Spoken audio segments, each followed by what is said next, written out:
Welcome,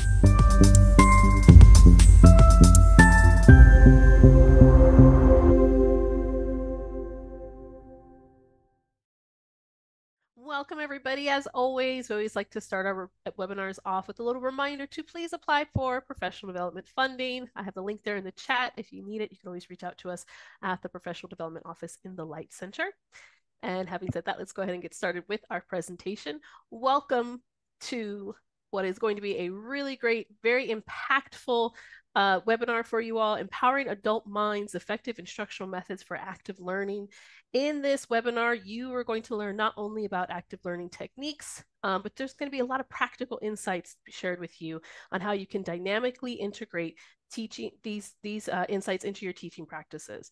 Today's facilitator, Professor Thomas Tischler, he is one of our College of Education professors, and he also works with us at the Light Center Professional Development Office as faculty support, one of our faculty support team members. So we're very, very fortunate to have him. He's going to guide you through several strategies that encourage active student participation, and this is to help ensure learning outcomes that we all want to hit when we're enriching our students and working with our students. Throughout this webinar, we will encourage you to participate in our discussions. You're going to see there's lots of hands-on activities today, so it's very exciting. And this is a fantastic opportunity to share your experiences and learn from each other. By the end of this session, you will be equipped with innovative methods to bring your classroom to life, making education more interactive and impactful experience for your students. Starting off with one of our first questions here, if you want to add some thoughts in the chat, how do you currently encourage students to take learning risks in your classroom? We know that safety and students taking risks is a big part of them engaging with our courses. But first, before we go into our webinar, before I turn it over to Thomas, just want to go over a few house rules. Please keep your microphone muted throughout the webinar.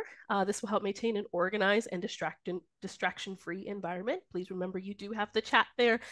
If you have a question, you can use that chat box. If you have some comments, some experiences that you want to share, definitely use that chat box. We will be reviewing those questions and addressing as many as we can in the webinar. I will also be here taking notes for our professional development team. Any insights that you want to share from your classrooms on campus that we can take back and look at more closely. This webinar is being recorded in case you didn't notice for future reference and for those who could not attend today. The recorded webinar will be sent out in the PD2Go newsletter later on this month. And again, before leaving this session, I'm going to go ahead and pop this link in there now. You're welcome to open it. Please, please, please make sure that you complete that survey. Let us know what you think about this session. Let us know what you'd love to see for upcoming sessions. So again, thank you everybody for joining us today. I'm pleased to turn it over to Professor Thomas Tischler. All right, fantastic. Thank you for that introduction, Joni. A good morning, good afternoon, good evening. Seeing the names on here, I know that many of you are located on the West Coast, some of you on the East Coast like myself, while others I know too are located abroad. So thank you for coming today. I think this is going to be a fun session, hopefully some things that you could take away and utilize as early as this or possibly next week in your courses. So as Joni said, my name is Thomas. That is what I go by with all of you. I've been at Westcliff now for just about 8 years. Yeah, quite a long time. My background is in bilingual education as well as TESOL, which those of you unfamiliar, teaching English to speakers of other languages. So over the last decade, I don't like to age myself. So, over a decade, right? It's not specific, but also too, you all can't see my gray hair on the camera. I've been working in education, like I said, a little bit, well over a decade, both in the US and abroad, at the high school as well as the university level. Like I said, I've been working at Westcliff now for the last 8 years in the College of Education in both the undergrad as well as the graduate level program. Outside of Westcliff, I've also had the opportunity to be an English language educator, exam preparation instructor, as well as working with both pre-service and in-service teacher educators. So like many of you, Westcliff is not my full-time role. My role is currently located in Washington, D.C., where I'm an English language learning coordinator for the English language programs of the U.S. Department of State. So getting to work on a lot of really fun projects, so both on the admin side as well as still in the classroom. for today, and really just any idea if we're going to start talking about active learning, one of the things is we have to know and be prepared with what we're going to do. So we will do a little bit of a warm up on top of the question, a little reflection question that you all had in the chat there. And I'd love to read some of those ideas about how you all are taking risks with your students in your class sessions. And then in sort of the meat of our agenda today, we'll get into active learning. How do we sort of manage it? As well as some different example activities, because how I always feel when I go to a webinar, it's great that, the presenter could provide me this new information, the theories behind it, but what can I take with me? And that's how I like to think of not just doing webinars with colleagues such as yourselves, but with my students. By the end of the session that I have with them, what am I hoping that they could take away and potentially use? Because like all of you, our students in all different parts of the college are in different parts of their career. Maybe they are strictly students. Some of them could be working and or far in advance of their careers as well. So you'll have some example activities that I hope could be utilized as early as this week, possibly even next as we're ending up the term at this moment.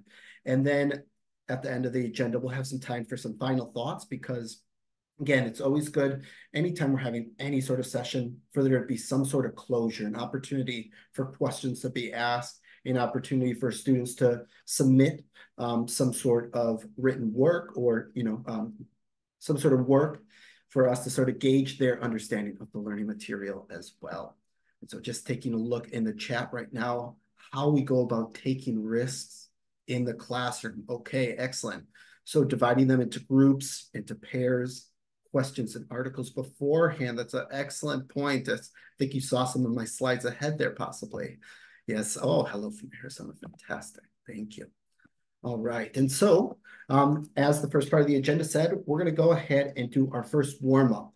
Now, as you see, the 8 a.m. session, you have a lot that you have to work towards. So we had 36 responses here. And what we did was we built a word cloud based on 3 adjectives that would describe your teaching style.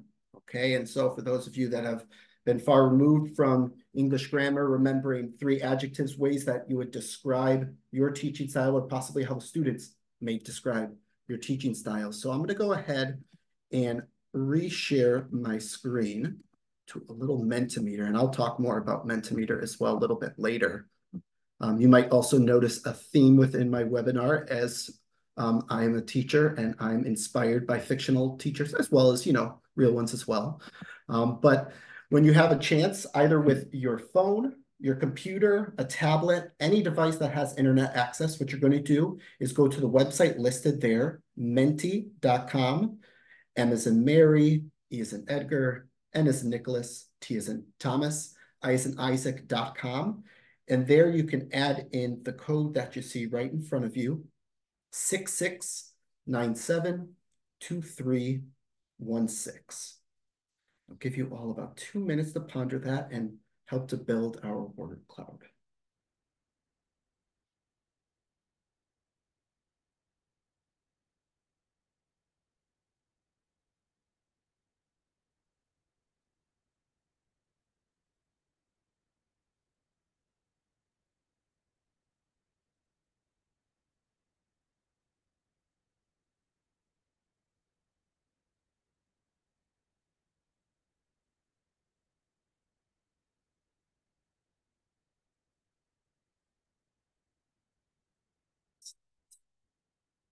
See too, as more adjectives are added, any repeats get a little bit bigger.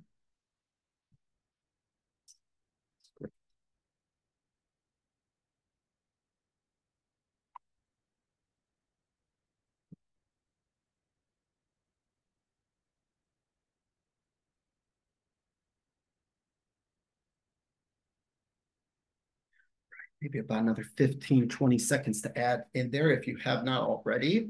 If you have, feel free to kind of take a look at what we got.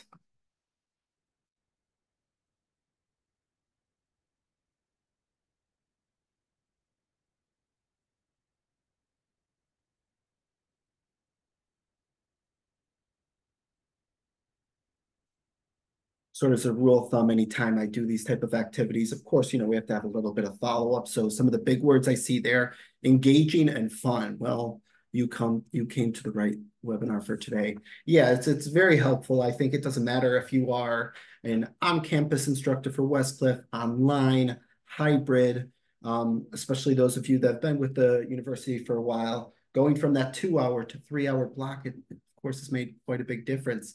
So finding ways that we can engage our learners and have fun at the same time, right? We want them to enjoy coming to our courses each week.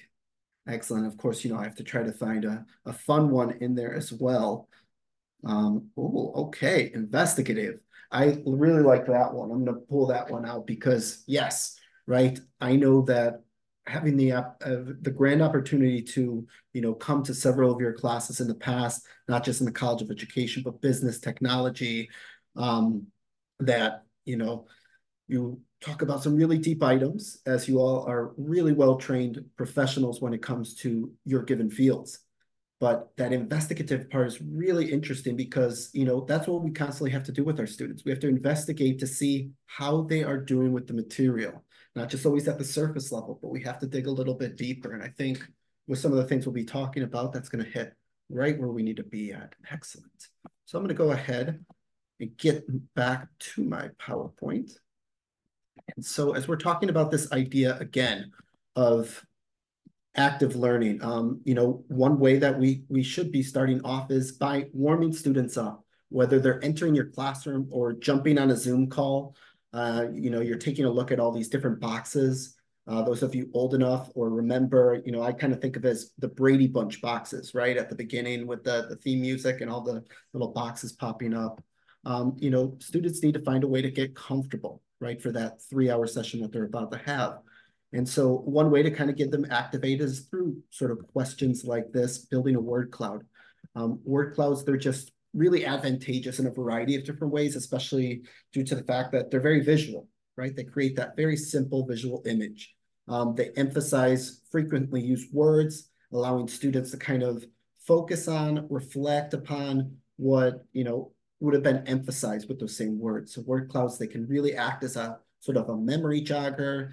That could be about, previously read materials, whether written, videos that they had to watch, while really providing a helpful, useful aid as they are sort of reviewing or being represented a new item for the class there.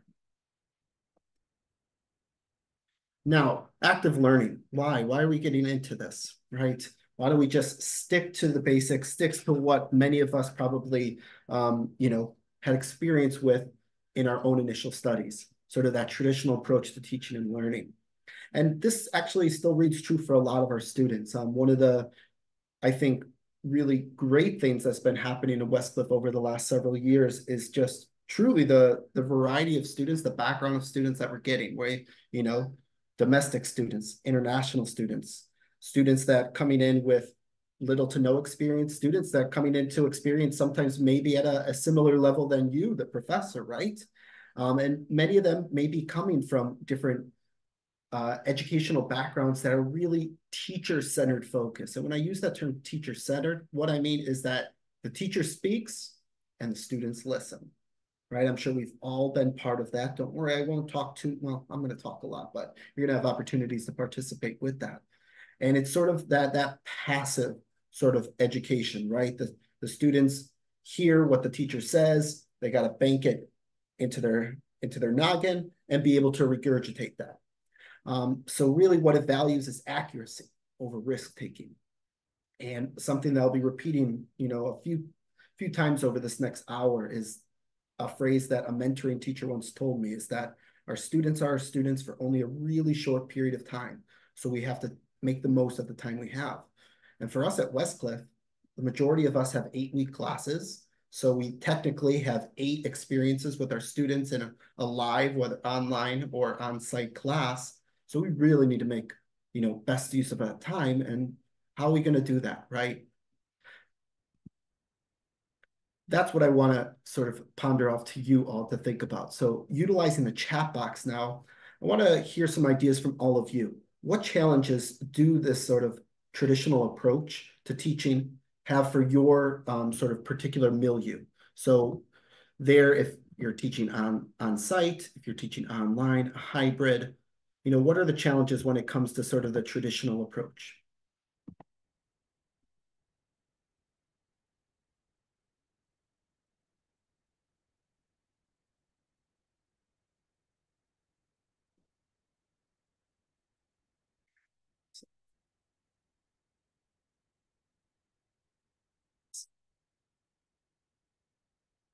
Ah, yes, boring, creating passive students. The students tune out. Yeah, that's three really good points that I'm seeing there off the top because, again, if the students are just there, whether it's on a Zoom call, like, I face, it could be very easy to lose the students. And once you lose them on a call, how are you going to be able to get them back, right? Yep. And then when students, yeah, they don't study before coming to class, right? Have they been engaging with the actual material before coming? Because the expectation, of course, is that students are coming to your class, having done their readings, having done assignments potentially as well, depending. So great points there as well.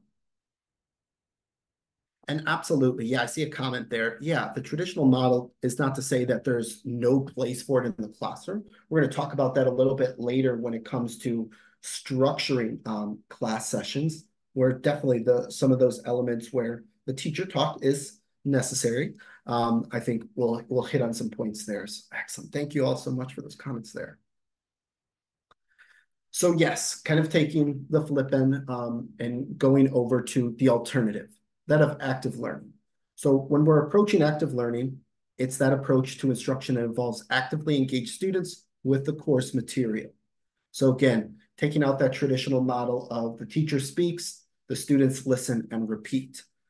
So what it includes is a variety of different learning activities where the students, they need to participate and interact in the learning process, as opposed to taking a passive approach, as several of you commented on in the chat. And when I put that point of interaction too, I think this is another solid point that needs to be made, is that a lot of the times the active learning does not just have to be between the students with the teacher, right? Just the back and forth there. The interaction should be happening amongst one another as well, because part of what we're doing in our classes should be building community, building rapport, especially given the fact that, the way that classes and courses are sort of made up by our register office is that these students, this is not going to be the first and last time they have one another in the class. It might be the only time they have you as the professor, but it's not going to be the only time they see one another. So really building that rapport, and that's something too that is very obvious for me when I have a first week of class with students that have worked together. The first thing is, do they actually know each other, right? I've had times where they all are already joking before I even, go over my first couple slides of class. I know that's going to be a great class just due to the fact that whoever was their professor previously did a fabulous job of building that rapport, and it's carrying over. And I've had the flip side as well, where students come and they're like, oh yeah, I've had so-and-so in the class.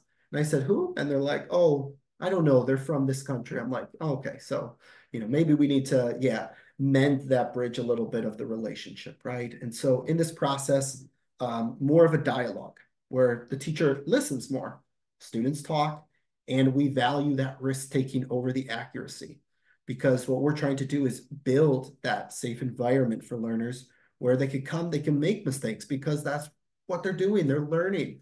We're helping them, sort of molding them for whatever their next step is, whether it's further along in the program, jumping up to a higher degree, and or in their professional field as well. So the benefits, well, there are many benefits that I can go over, but just a few I really want to point out, and is that, again, the learners, what they're doing is they're getting engaged in the learning process. And that's why I was especially happy with that word cloud to see engage as one of our bigger adjectives there as well. So if that's something that you can honestly say you're doing in the classroom, that's exactly what we're looking for, not just in terms of active learning, but I know the university values as well. Also, at the same time, this increased engagement, it reduces the potential problems. And I've had the opportunity to speak to several professors, including a few that are on the line now, and nothing's worse than going to a class week 3, week 4, week 5, and you have learners that, they never turn on their camera. They're there, but they're not really there. So this idea and sort of this investment that we're making in this active learning style is that students are buying in more and that we don't need to be having these extracurricular conversations about their participation.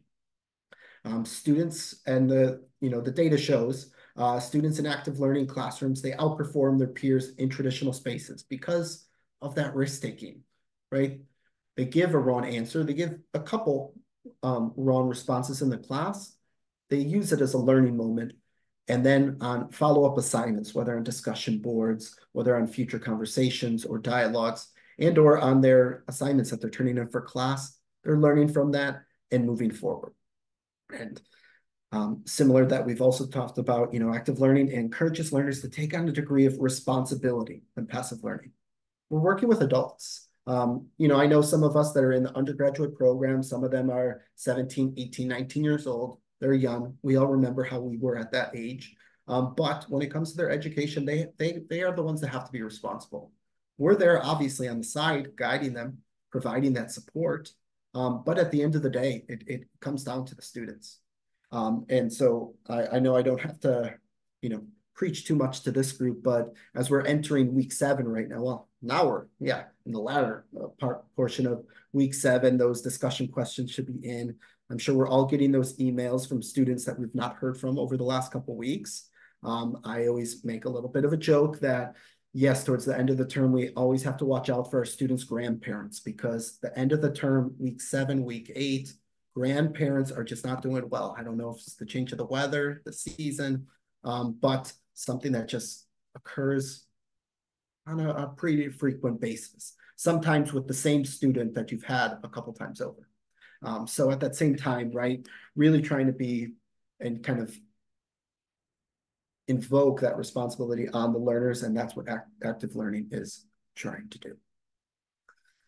Now, yes, I understand that when you hear that active learning, you start thinking like, oh no, am I going to have to be like a classroom teacher? I'm not in education, and it sounds like a lot of work.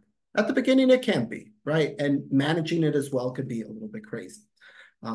Because the fact that it's taking you out of being the center of the universe. You're not the focus of all the attention.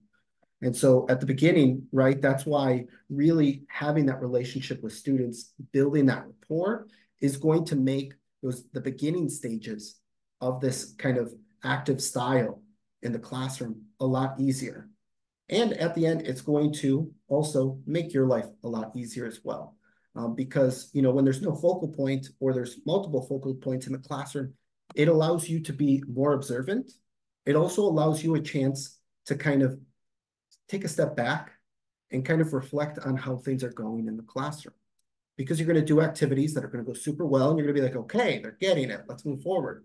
You're going to have other that are a train wreck. Trust me, I still do every once in a while. And it's like, oh, okay, maybe I shouldn't have skipped over talking so little on that topic. We should talk a little bit more.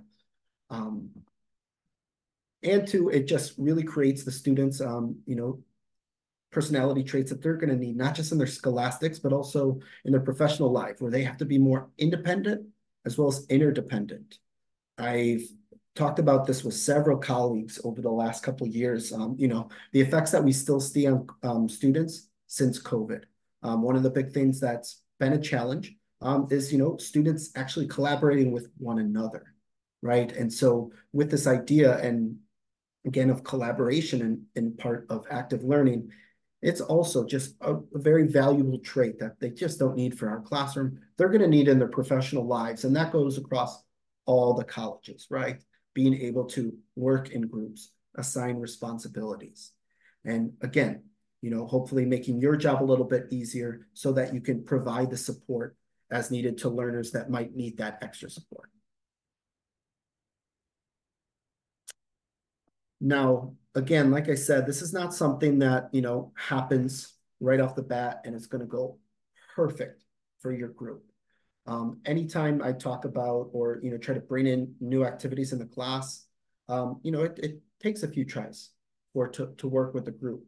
Along with that, it depends on sort of the relationship, the community, the group has. You with the students with you, as well as the students with one another. One of the things that I always really preach on when it comes to classroom management is that classroom management is like a mirror. What we reflect onto our students is what's going to be reflect back to us. So if it's just me talking all 3 hours with very minimal interaction with them, I can't be expecting them to be answering questions or even asking questions because they're like, all right, Professor Tischler, he just does it this way. He goes on his tangents, which I still do. But what it is that they feed off of the energy that you're giving them. And so how this sort of looks, what needs to be established to start really talking about active learning in the class. And one of the things with that is having a routine. As we know, and all of us I'm sure have in our lives now as working professionals, is that the daily activities that we do that students can complete with little or no teacher assistant, it's going to create more opportunities for them to learn. No matter the environment that we're teaching, whether we're, again, on site, whether we're online, whether we're doing some sort of hybrid model as well, the routines are just going to help students not only to become more comfortable, but more comfortable in conversing more naturally with one another. Having consistent procedures, different visual clues that you as the professor provides or things that they can see, having that modeling of the actions or the tasks that we'd like them to complete. Students in these situations, they feel less stress because they know what they're walking into. I've had the opportunity to observe many classes in my day, as well as provide a lot of classes in my day. And when you're trying to bring in new technologies, really late in the game, it's very obvious if students are going to be comfortable with it or not based on that relationship that you've built. So that's why really constructing that foundation of routines from an early stage is going to be just so helpful, not just again for the students, but for you. Because one of the hopes, again, the personal objectives I have from this webinar is trying to find ways to make all of our jobs easier. Because when we have the routine, we have to talk less and we get to listen and observe more, right? We have more time to assess the learning and or prepare other materials, right? If we're going to be using a couple different tools, whether videos, websites, maybe some applications, as you all know that any of you that have tried that in the class, that takes time. And so having those opportunities where, okay, the students are working on this, now I can prepare this so that by the time we have that transition, it's going to seem almost seamless.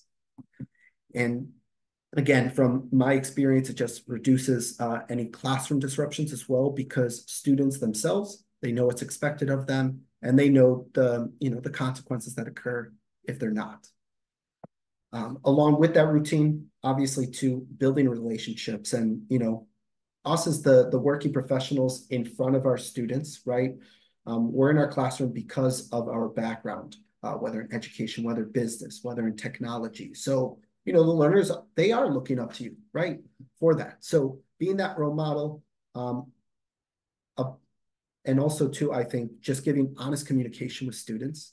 One of the things I like to do on a weekly basis is every Monday morning, I schedule send it, is my students at 8 a.m. Eastern, so 5 a.m. So bright and early on the West Coast, they get an email from me, a weekly just kind of checkup, right? Just hoping that everybody's doing well. This week, we're looking at this topic. Here's some additional readings, either ones that I provide or just kind of a reminder, as well as talking about any upcoming assignments as well. So I have a template that I use now, and I just copy and paste, from week ones, week twos, so that, again, students are getting consistent messaging and it's still opening up that communication there to, acknowledge the fact that, at least I hope, students know that, I appreciate them. I'm trying to build a relationship with them, not just in our once weekly meeting, but also outside the class. And again, with building, routines, building relationships, that's how we're going to build a safe environment to have this active learning discussion, right? Because if students feel safe, they're going to take more risks. And students that feel safe, they're going to learn more as well. So, again, I know it's not the easiest thing. We're going to be talking about some tools there as well. But, when we're providing this space to do a variety of just really active activities in the class, again, it provides us opportunities to work more individually with small groups or individual students. A lot of the times with it, there's choice involved. So it's allowing students to, build on the attributes that they hope to build, whether in terms of topic or in terms of particular skills. And then along with that, just creating a classroom culture of acceptance, classroom culture of safety, because again, it's not just the students interacting with you, it's the students interacting with one another, right? And a lot of the times it's not the instructor that they're nervous about, it's, talking in front of their other classmates. So how we can go about supporting that. So with that, now we're going to get back to being a little bit more interactive ourselves. I would love to hear, because I'm always looking for new ideas too. So considering either your current or most recent course, what sort of routines, sometimes referred to as rituals, do you incorporate into your sessions? Mind taking the next 30 seconds or so, adding those thoughts into the chat.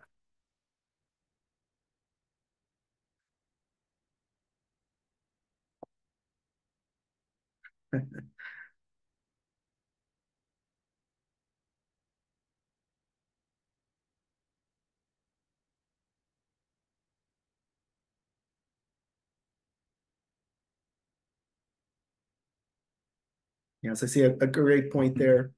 Oh, yes. Oh, thank you. Thank you, Tony. Yes, having clean, corny jokes. Absolutely. We have to lighten it. We have to add some humor, right? This is crazy times we live in for a variety of reasons, right? We want to create a place where, they can relax a little bit, focus on their studies and any little humor. I saw the comment on the phone. We'll talk about that a little bit more, but I think it's a great point. Whether we like it or not, all our students have phones. We all have phones. I'm sure as engaging as I think I talk, I know some of you are checking your emails and doing other things on your device. That's okay, right? I think what's most important, especially in our classrooms, is trying to find that balance. I had someone in the earlier session mentioning, well, my students, they're too addicted to the phones, so I don't want to use them all in class. And that could be a little bit more with classroom management. When I've noticed it to be a problem with students, especially in classes that I have taught on site before, is that I'll have times, especially working with adult students, where the phone's okay to use in class. I was working with English language learners, so I would have like a sign that would have the phone and like kind of a green light, and then when it's not, I'd have it the other way. As working with adults, it's a little bit different than working with adolescents. So, obviously our students, they have lives outside of the classroom. So if they have to take a moment, like, professor, I have a call that I have to make, something important came up with work, with family, it happens to all of us, right? They can, plug in a little message if it's online in the chat, maybe something that they can speak to you about, but just having that open conversation of when it's appropriate and when it's not appropriate. Excellent. Yes. Okay. Some warm-up activity. Absolute. Oh, yes. Of course. It's great mention there. Yes, announcements. Absolutely. Because I think there's always that assumption that our students are just as much engaged with the syllabus that we provided, as much as we are. If you think that, I have a really sad news flash for you. Breaking news, they're not.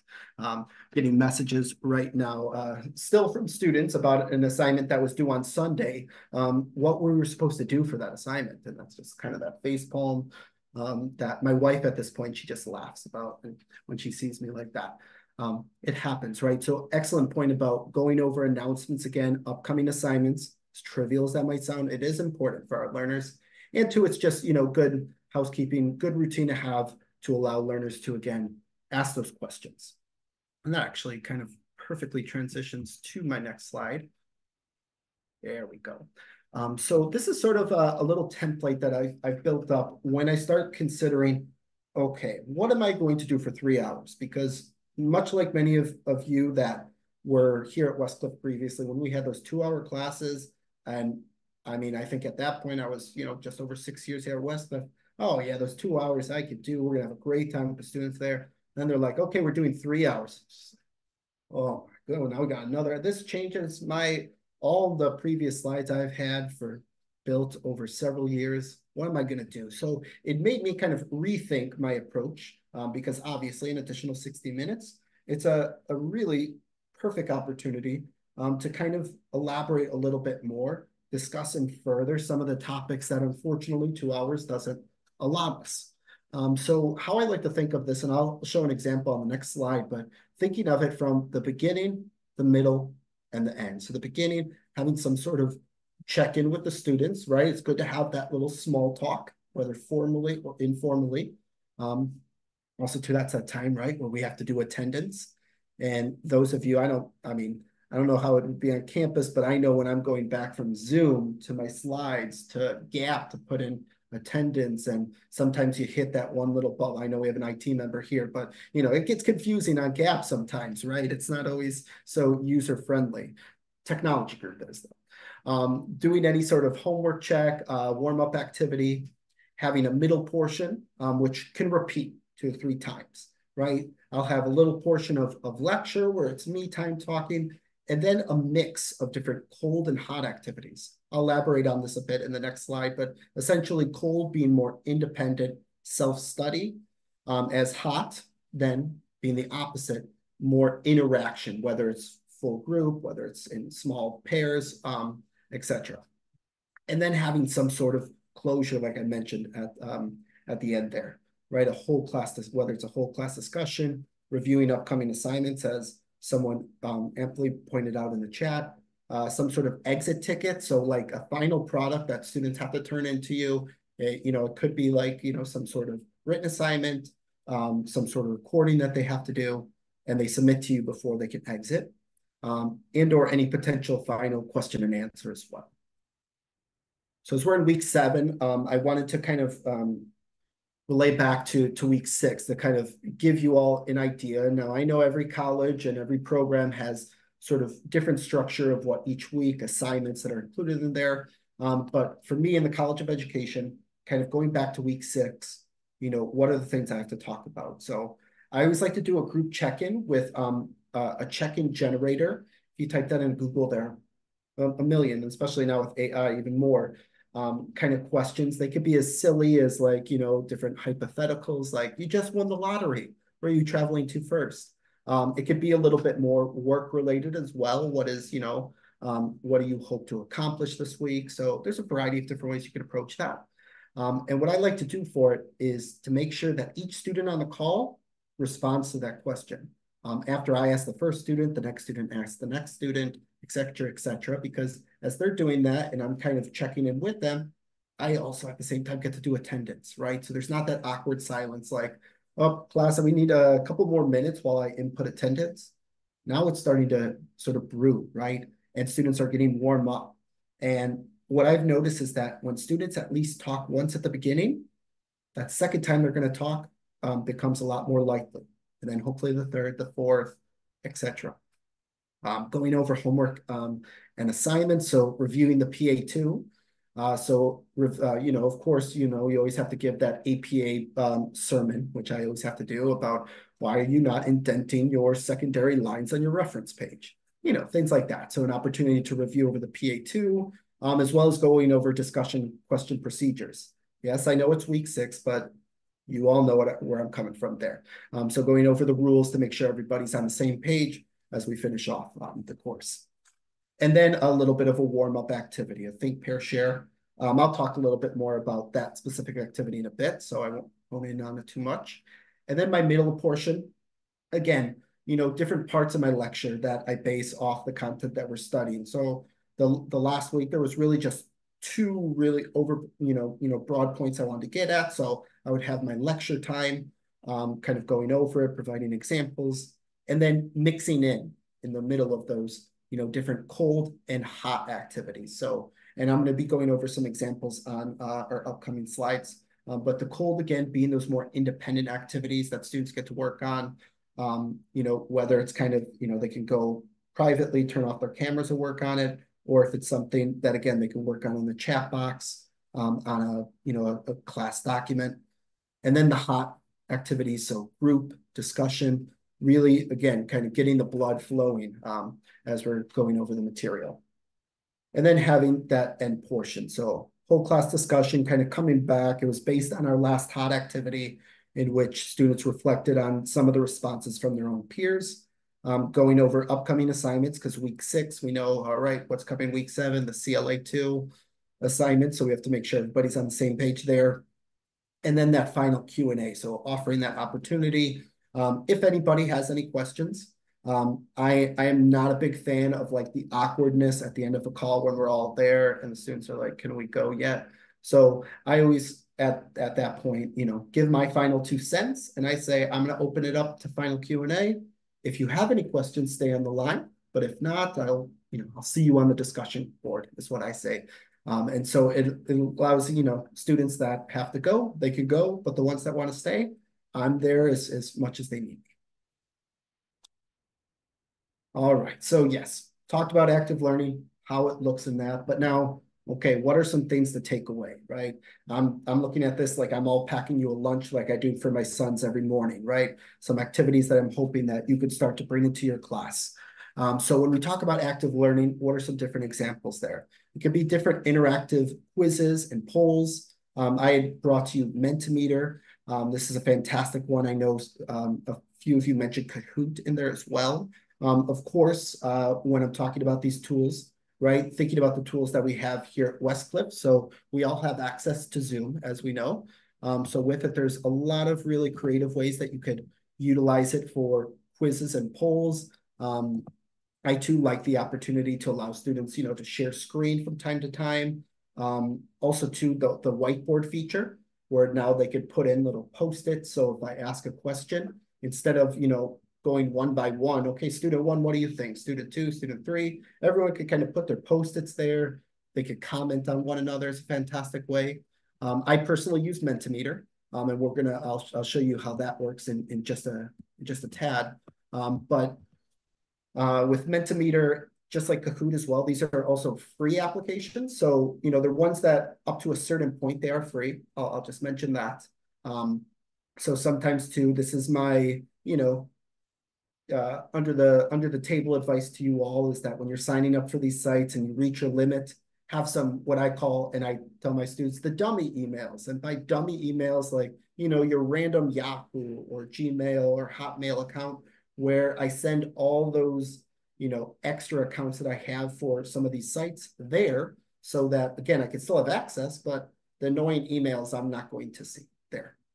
So Mentimeter, as well as Kahoot that I know is mentioned there, is a great way. And I think they even mentioned too the way that could be used. So it's a really fun, interactive way to review material. It is definitely a hot activity. Students get quite competitive as they're using it as well, even adults. So it's always fun to kind of get that personality out of some of the students, but just a really great way to boost up the energy when you're going over particular items. More of a flipped classroom model is a great way too, because I know a lot of you like to bring in videos in your class, and which I think are great. I think they're great to use in the class when they are structured in a way that's going to be helpful for the class session. So, watching a video and continuing on, or watching a video and asking the questions after, it can be quite disadvantageous for the students, especially for students that, maybe English is not their first language. So when they're watching something for the first time, they might need to go back and watch it again. Even for me as a native speaker, if I'm watching some videos as, about whatever the topic that I'm not familiar with, I'm like, wait a minute, what did they just say? I have to look that word up. So what I really like, and another free tool, is that of Edpuzzle. Edpuzzle's a great way. There's a lot that are already built there, but if you want to bring a YouTube video, Khan Academy, etc., any of those media websites, to use videos in which, as students watch them, there are questions, there's note-taking opportunities that students must complete as they watch the video, not after. Because too, a lot of the times, if students don't know exactly what they're going to be talking about after, it can be hard for them to focus on what the video they should be approaching. So sometimes I use the Edpuzzle as something to do before class, something that, I highly suggest for them, to watch before class. I can't force them, to do it, but also too sometimes as kind of a warm-up activity. This will be the activity I do, right? I'll share the Ed puzzle out to students. They'll complete it, and this will be, before the class even starts. So then once I get into my actual lecture, it's not about me introducing the topic, but me going over the points that I feel that, students may have more difficulty with, and opportunities for students just to further their understanding of the topic. It's a great tool, again, like I said, free, and a great way to house, information that you're getting from your learners, because even with the free version, you still get to see students' responses to it, right? To see what students did well on, whether it was a multiple choice question, if it was a short answer, a paragraph type response, you could go in and see actually what students, how they did, and to check to see if students actually did it, right? Because that's also a question and a bridge we have to cross sometimes. Just a few others, because I want to make sure we have time for our last one there. Peer teaching. So I always like to think of peer teaching as more as that American style class, the show and tell, where you go in and you talk about a given topic of the class. So again, maybe this week I'm not going to be talking about the topic we were going over, which was materials development. I'm going to say, okay, so Joni, this is week 7. As you know, this is your week. So you're going to come into class and give a short presentation to the group on material development. Okay, and so they're allowing, again, just a way for learners to demonstrate their understanding of the materials, and you kind of being that guide on the side, offering feedback as necessary, right? Filling in any gaps that the students might be missing, which again, right, we can't be so cocky to think that the way that we present everything that all our students are going to understand it. We need the students at the level that they're at to be able to communicate in their own words what it is that, the material we're providing to them. Another way to do this, I like the 3-step interview. It's kind of a nice little trio between an interviewer, an interviewee, and an observer, where we have some questions based on the materials. And then, of course, they're switching after each one, in which, one person reading the questions, one person answering, and another person kind of jotting notes in order to provide feedback, and then provide some results to the class as well. Because a lot of times I have the observer as the person, then they'll come back and kind of talk about what they heard in those conversations. Think, Pair, Share was another one that I had talked about. I had done recently, in which, as the ideas kind of go, I think it can be quite self-explanatory, but it goes from being very cold to hot, which I like. So kind of turn up the heat there. So students, they think over a question or questions that you have, either maybe over some articles, some videos, or other reflective type questions that you have. Get a couple minutes to do that. Then they go into the paired portion, right? Where they're meeting with a couple members of their class, depending on the group size, before then coming as a whole group as the share. And that's where we can have that whole group discussion. And again, people could talk about what their thoughts were, what their peers' thoughts were. And then it's that opportunity for you as the professor to provide the feedback, the positive feedback as well as the constructive feedback, so that everybody's on the same page before we move forward. And that kind of gets me to the last point, because I know a lot of these are like, all right, great. So it's going to show what students are doing well, But it's not always that case. I mentioned a few times that one of my duties here at Westcliff is I get a great opportunity to come and visit other professors' classes. And you all sometimes talk about subjects that are way over my head. So when I see these undergraduates that could probably talk circles around me about economics and, IT, I'm like, oh my goodness. Well, I need to listen more to this class. We hit those, what I like to call muddy points, right? And anytime any of you that have ever driven over mud, gotten stuck in it, it's not a good feeling. And it's the same that it goes with the material that we study sometimes. Sometimes we're studying something and it's just very complicated. No matter how many times you reread, watch some videos, other articles, you're just like, oh, I can't do this. I know as educators here, right, you all would probably think, well, this is where you go and you ask the professor. And for many students, yes, that's what they're going to do.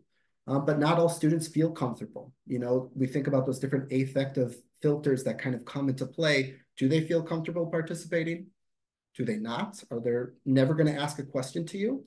I know one of kind of the obstacles we face in the online, well, for us online teachers is that, they've never met us face to face. So asking a question to some box or sending an email, as little as that could be, but a lot of times it could actually be a lot more for certain students. So one of the anonymous activities I like to do is that of the muddiest point. And we're going to do that right now as we're talking on the idea of active learning. So we're going to do another Mentimeter that I'm going to be switching over. And so essentially what it is, it's an opportunity, and in this case, an anonymous opportunity, for students to express things that they struggle with. And so the question I'm posing to all of you right now, using again the same Menti code that we have, what obstacles can you foresee with active learning in your classroom, in your milieu, whether online, whether in person, hybrid, or the subject area? So again, what's nice about the Menti is it's anonymous. It allows learners to express themselves without having to feel that they're going to be judged by their responses. So maybe taking about 2 minutes here. Again, menti.com, the code 6697-2316.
Right. And just given the time too, I'm just going to be talking as about a few of these as they come in, but feel free, and I'm not kind of open it up too if anybody wants to comment after. But one of the ones I definitely want to point out too is, yeah, difficult to explain the instructions.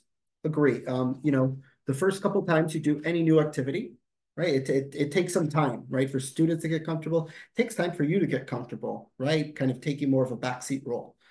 So that's why for me, really having a visual aid that kind of goes over the instructions, and not just me going over the instructions, asking students if they understand, because what happens, all students say, yes, professor, I understand. And it's not until later you find out that they didn't. What I like to do is a couple different strategies with that is that after I explain the instructions, I'll, look at a couple different ways to check in with the group. Maybe first asking for someone to explain in their own words, not just reading my slides, even though they're there for reference, what it is they're going to be doing. And then, if I feel that maybe still it's not working right, it's just other ways that I could check in is, to ask another student, right, exactly, okay, what are the steps you're going to be taking? And so they can, again, kind of go over there. So I think just really explaining the instructions, modeling the instructions for them, and then checking in with students before. And by checking in, not just asking if they understand, but having them explain it, right, to the rest of the group, so that hopefully by that time, they've heard the instructions enough.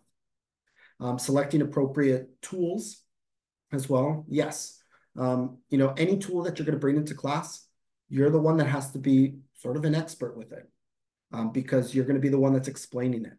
We can't assume if we work with like undergraduates or, younger adults, that just because they grew up with this technology, that they're super savvy with every application, because they're not.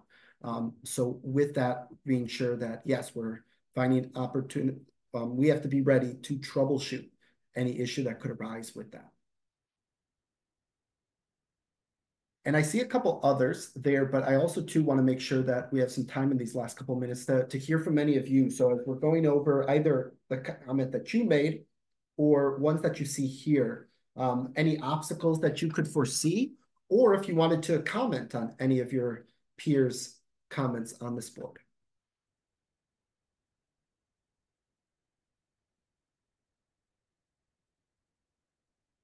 I have 15 other professors here. I know that some of you yeah, definitely have some thoughts on this.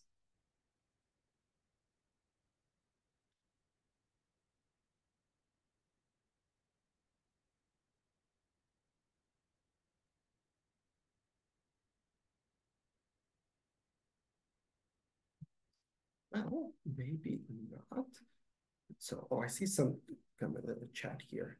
Ah, yes, yeah, the zone of proximal development, Vygotsky. Yes, a great addition there, Professor Jones.